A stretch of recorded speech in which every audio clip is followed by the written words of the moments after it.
Hello दोस्तों, कैसे हैं आप सब। तो मेरा नाम है कृष्ण मोहन शर्मा और आप हैं हमारे यूट्यूब चैनल पे।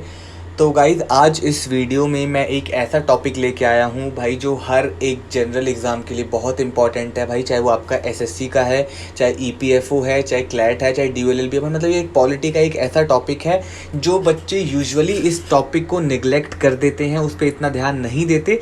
लेकिन इस टॉपिक से भी कुछ सवाल एग्ज़ाम्स में काफ़ी बार देखने को मिले हैं। लाइक अगर कुछ एग्ज़ाम्स हैं जैसे ईपीएफओ वगैरह है, उसमें तो डायरेक्टली बोल देते हैं कि भाई हम इंडियन फ्रीडम स्ट्रगल पूछेंगे। लेकिन कुछ क्वेश्चंस में या कुछ एग्जाम्स में वो डायरेक्टली इंडियन फ्रीडम स्ट्रगल को अपना टॉपिक नहीं बताते सिलेबस का, लेकिन इसमें से क्वेश्चंस पूछ लिए जाते हैं। Like general awareness, general knowledge के बहुत सारे क्वेश्चंस इस टॉपिक में से बनते हैं। तो आज हम इस वीडियो में वही टॉपिक देख रहे हैं। तो आपका चाहे कोई भी एग्जाम है भाई, छोटी सी वीडियो होगी, हार्डली 20 मिनट्स की होगी। रिक्वेस्ट करूंगा इस वीडियो को पूरा देखें, लास्ट तक देखें। बहुत सारी ऐसी बातें मैं आप लोगों को इस वीडियो में बताऊंगा जो शायद आप लोगों को ना पता हो, लेकिन आप लोगों को वो सुनने के बाद लगेगा कि भाई हाँ, ये चीज़ें बहुत इंपॉर्टेंट थी। ठीक है, तो चलिए स्टार्ट करते हैं। हमारा टॉपिक मैंने बताया आपको है हमारा Indian freedom struggle. Indian freedom struggle मतलब कि भाई भारत के स्वतंत्रता में जो हमें कठिनाइयाँ हुई, तो उसके लिए तो वो कठिनाइयाँ किसको हुई थी? वो हुई थी हमारे फ्रीडम फाइटर्स को। ठीक है, तो basically Indian freedom struggle start कब हुआ था? अगर हम देखिए ना किताबों में, तो इंडियन फ्रीडम स्ट्रगल 1857 की क्रांति से स्टार्ट हो गया था। लाइक 1857 से इंडियन फ्रीडम स्ट्रगल वो सबसे पहला वो वैसा आंदोलन था जो भारत की आज़ादी के लिए किया गया था। तो 1857 से हुआ था। उसके बाद क्या हुआ था? देश में से कंपनी का शासन हटा दिया गया था। लाइक ईस्ट इंडिया कंपनी का राज खत्म कर दिया गया था और देश को पूरा ब्रिटिश क्राउन के अधीन ले आए थे। ठीक है, तो उसके बाद लेकिन इस वीडियो में हम लोग स्टार्ट करेंगे 1885 से। तो 1885 में क्या हुआ था? Indian National Congress party form हुई थी, जिसका पहला सेशन हुआ था कहाँ पे? बॉम्बे में। इंपॉर्टेंट सवाल, इंडियन नेशनल कांग्रेस का पहला सेशन कहाँ हुआ था? बॉम्बे में। कब हुआ था? 28 दिसंबर को हुआ था। कौन सा साल? 1885।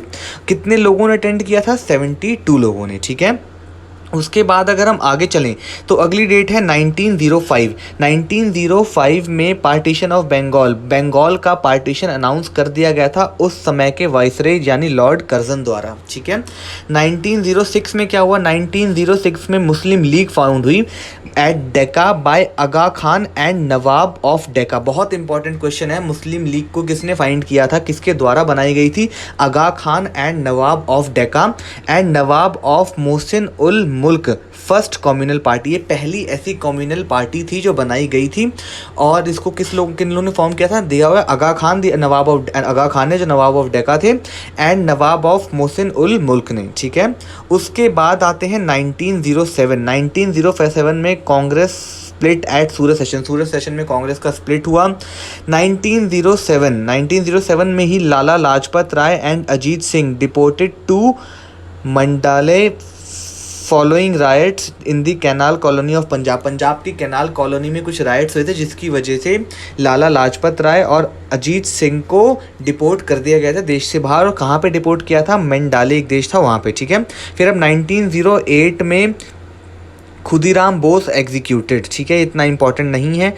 दोबारा 1908 में Tilak sentenced to 6 year imprisonment and charges of sedition. भड़काऊ भाषण देने के इल्ज़ाम पे बाल गंगाधर तिलक को 6 साल की सज़ा हो गई थी।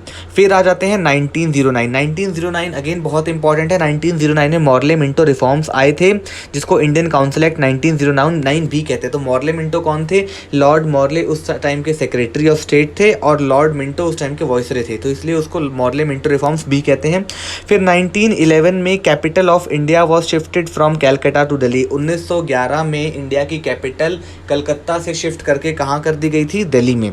फिर 1912 में 1912 में बॉम्ब जो था, एक बॉम्ब फेंका गया था कहाँ पे? ऑन लॉर्ड हार्डिंग्स इन चांदनी चौक में लॉर्ड उस टाइम के जो एक वाइसरॉय थे लॉर्ड हार्डिंग, उन पे बम फेंका गया था दिल्ली में। किसके द्वारा?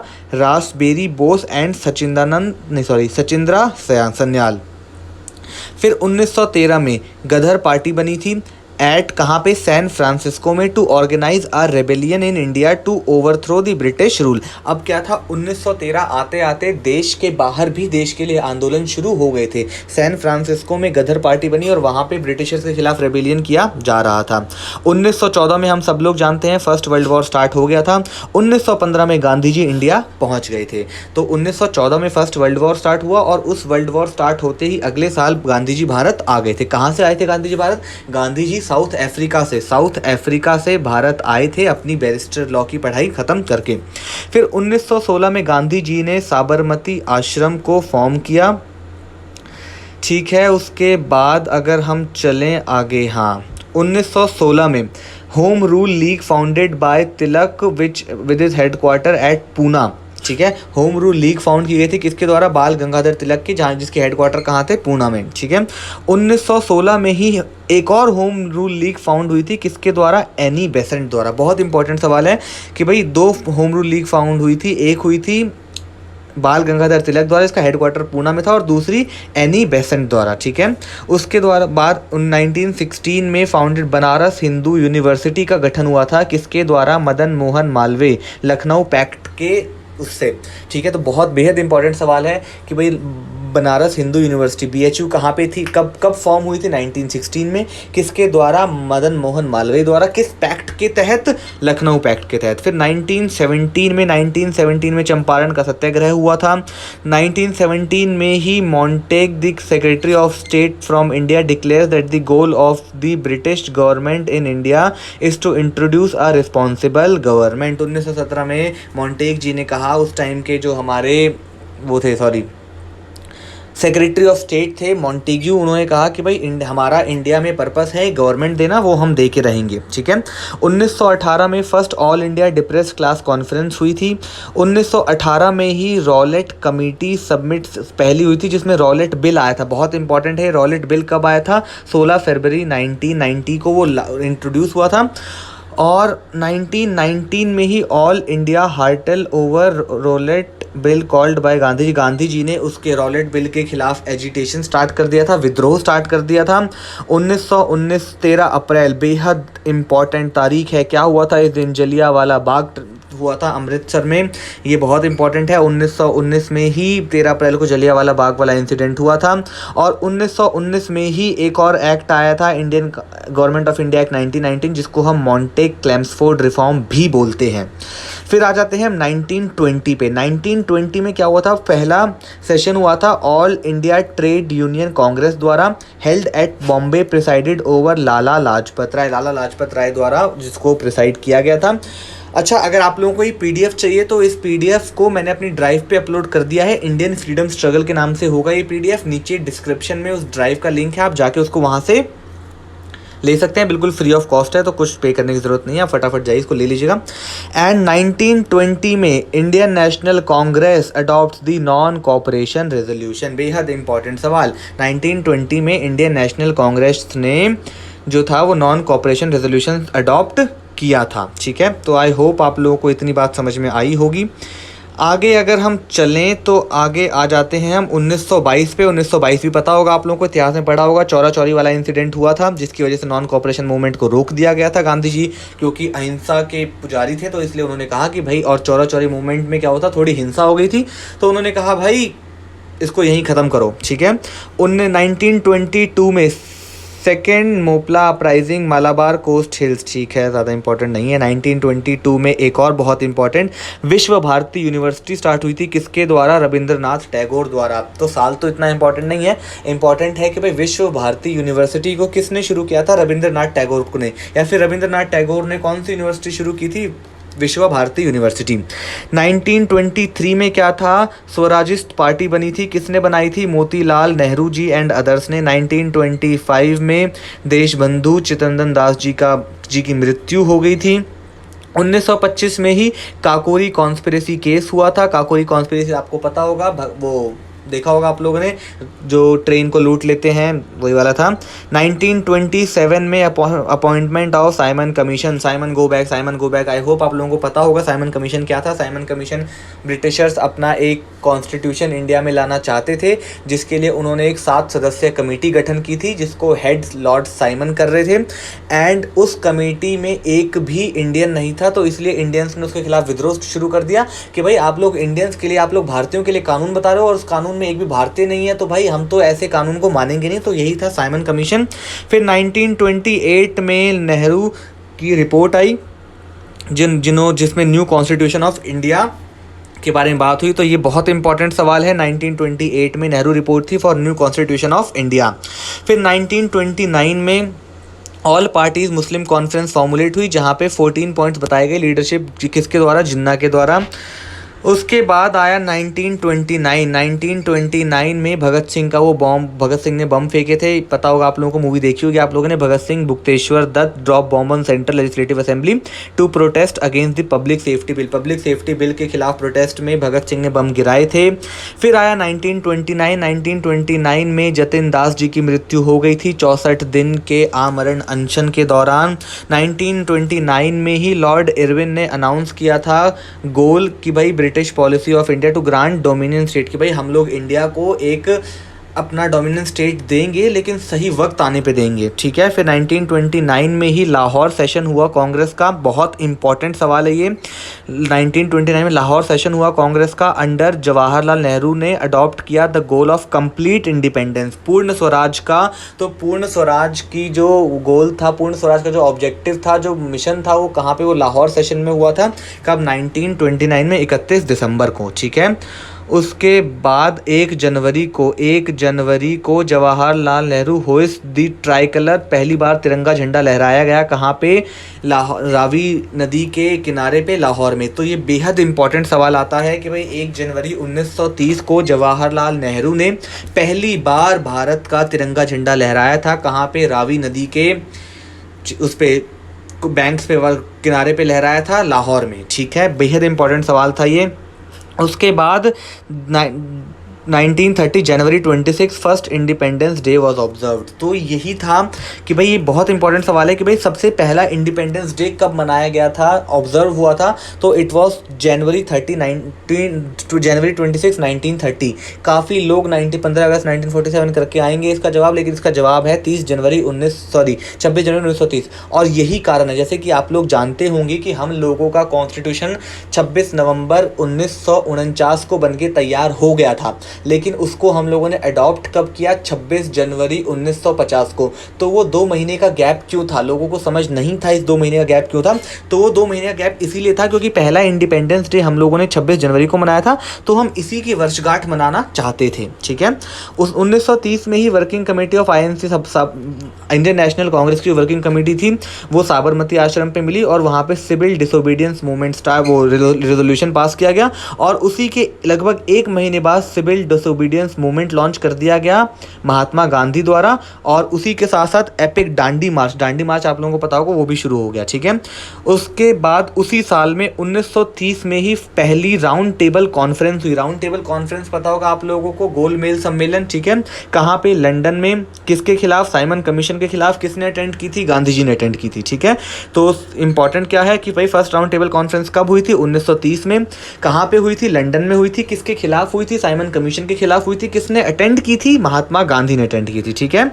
अब आ जाते हैं हम 1931, गांधी इरविन पैक्ट साइन हुआ, सिविल डिसोबीडियंस मूवमेंट को खत्म कर दिया गया, ठीक है। 1931 में गांधी इरविन पैक्ट साइन हुआ और सिविल डिसोबीडियंस मूवमेंट को खत्म कर दिया गया। उसके बाद आता है एक बेहद दुखद दिन, 23 मार्च 1931, हमारा शहीदी दिवस, मार्टर्स डे। इस दिन हमारे 3 बहुत जाबाज स्वतंत्रता सेनानी भगत सिंह, सुखदेव और राजगुरु को फांसी दे दी गई थी लाहौर जेल में केस में, ठीक है। उसके बाद आता है 1931, दूसरा गोलमेज सम्मेलन, सेकंड राउंड टेबल कॉन्फ्रेंस हुई।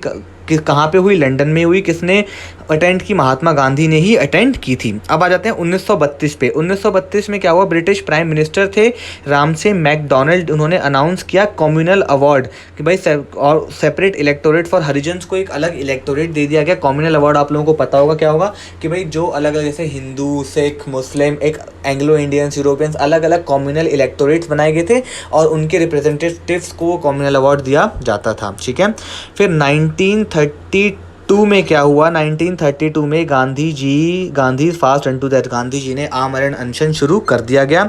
उसी के 6 दिन बाद 1932 में ही पूना पैक्ट साइन हुआ, और अच्छा ये गांधी जी ने आमरण अनशन ना इस कम्युनल, ये जो अलग सेपरेट इलेक्टोरेट था इसी के लिए शुरू किया था। गांधी जी को ये चीज़ पसंद नहीं आई थी तो गांधी जी ने आमरण अनशन शुरू कर दिया और उसी के 6 महीने बाद अंग्रेजों ने पूना पैक्ट साइन किया। कहा कि भाई चलो ठीक है, उसको हम हटा देते हैं सेपरेट इलेक्टोरेट, लेकिन हम हरिजन्स के लिए अलग से सेपरेट सीट्स रिजर्व करेंगे। तो रिजर्वेशन जो हरिजन्स को, जैसा आप लोग जानते होंगे आज भी लोकसभा में लोअर कास्ट के लिए अलग से, हरिजन्स के लिए अलग से सीट्स रिजर्व्ड हैं, तो वो पूना पैक्ट से उस टाइम पे ही आई थी। ठीक है, फिर आता है थर्ड राउंड टेबल कॉन्फ्रेंस। ये भी कहाँ पे हुआ था, लंदन में। इसको भी किसने अटेंड किया था, महात्मा गांधी ने। फिर आ जाता है ऐतिहासिक कानून 1935 वाला, गवर्नमेंट ऑफ इंडिया एक्ट 1935, बेहद आवश्यक कानून था ये।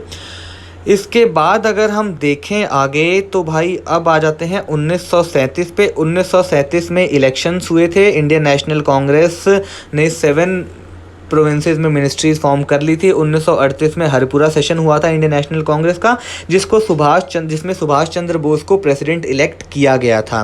फिर 1939 में त्रिपुरा सेशन हुआ था, इतने इंपॉर्टेंट नहीं है ये। 1939 में ही सुभाष चंद्र बोस ने रिजाइन कर दिया था from the president of Indian National Congress.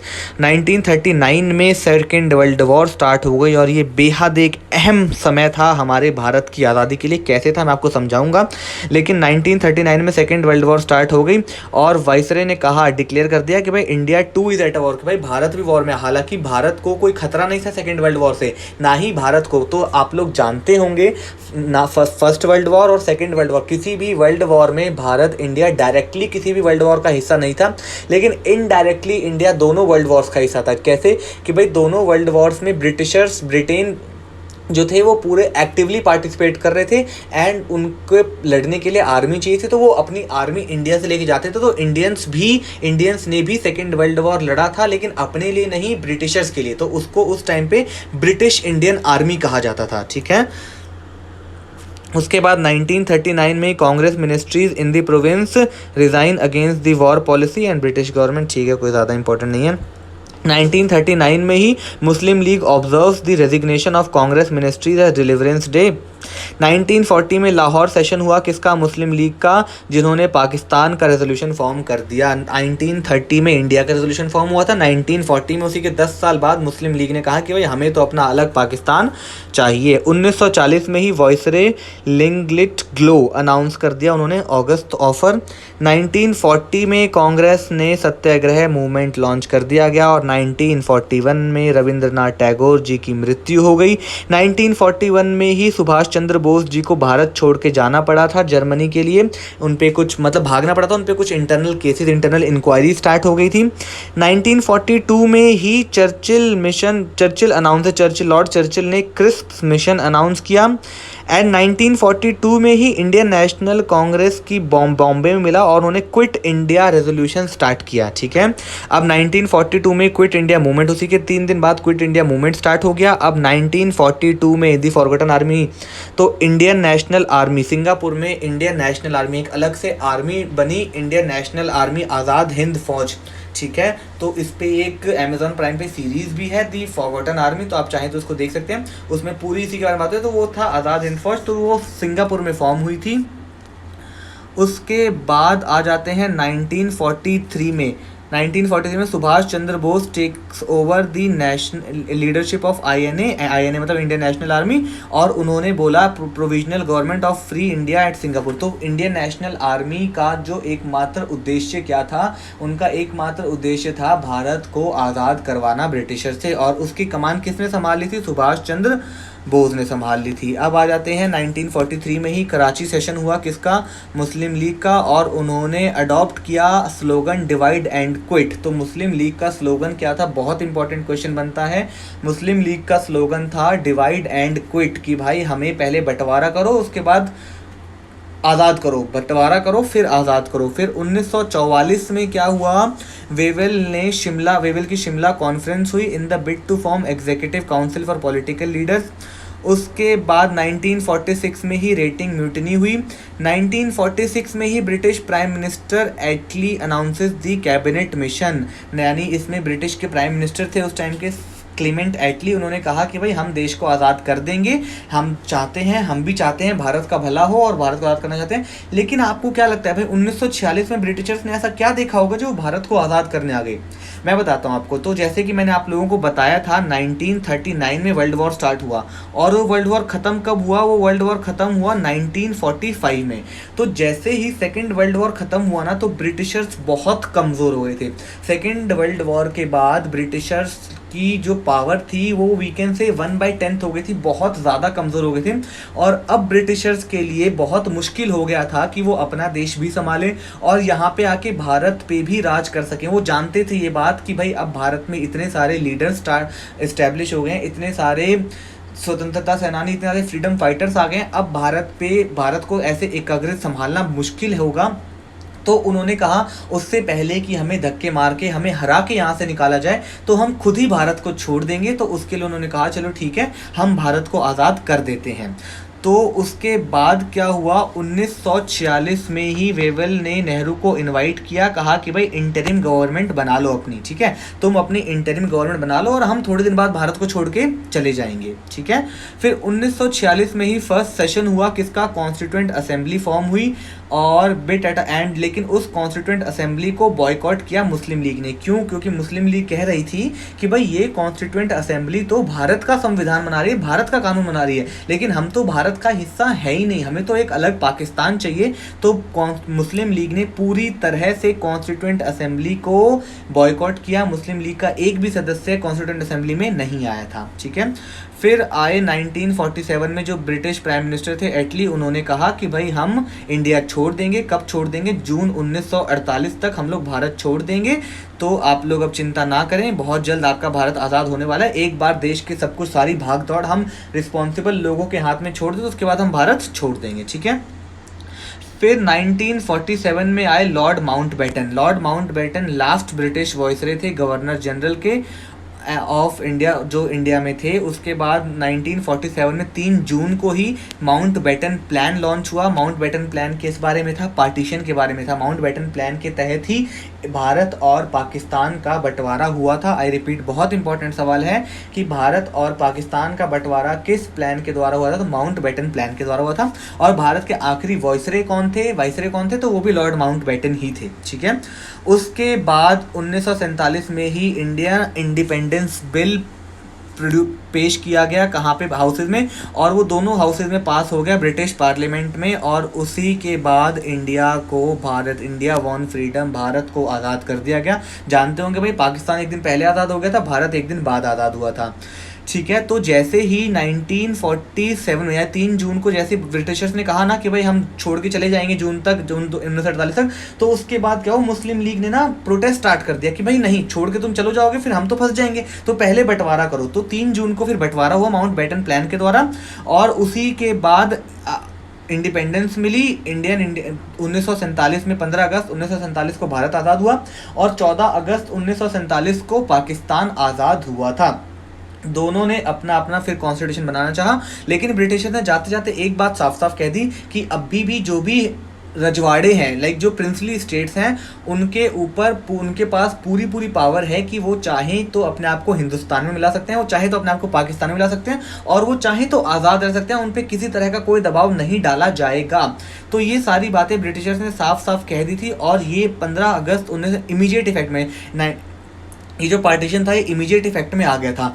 अब ये आखिरी सवाल इसका क्या बनता है कि इंडिया का जो पार्टीशन था वो किस एक्ट के तहत किया गया था? तो इसका जवाब है Indian independence act 1947। I repeat, India का पार्टीशन किस एक्ट के तहत किया गया था? Indian independence act 1947। बहुत इंपॉर्टेंट सवाल है ये, काफ़ी जगह देखा गया है। तो आई तो इसी के साथ भारत आज़ाद हो गया, खुश हो जाओ। तो आई वुड होप आप लोगों को ये वीडियो अच्छी लगी होगी, काफ़ी इंटरेस्टिंग लगी होगी। मैंने बहुत शॉर्ट में और बहुत जल्दी जल्दी सब कुछ बताने की कोशिश की है। तो अगर भाई एक बार इस वीडियो को दोबारा देख लें 1 की 1.5 की स्पीड में, तो सब कुछ बहुत अच्छी तरह क्लियर हो जाएगा, सब कुछ दिमाग में बैठ जाएगा पूरी तरह। और अगर ये वीडियो तो भाई काम आएगी आएगी यार, पता होनी चाहिए, बातें जनरल है, ठीक है। तो वीडियो अच्छी लगी हो तो लाइक करें, अपने फ्रेंड्स के साथ शेयर करें और चैनल को सब्सक्राइब कर लें भाई, बहुत अच्छी अच्छी वीडियोस आने वाली हैं, ठीक है गाइस। तो फिर बहुत जल्द मिलेंगे, धन्यवाद।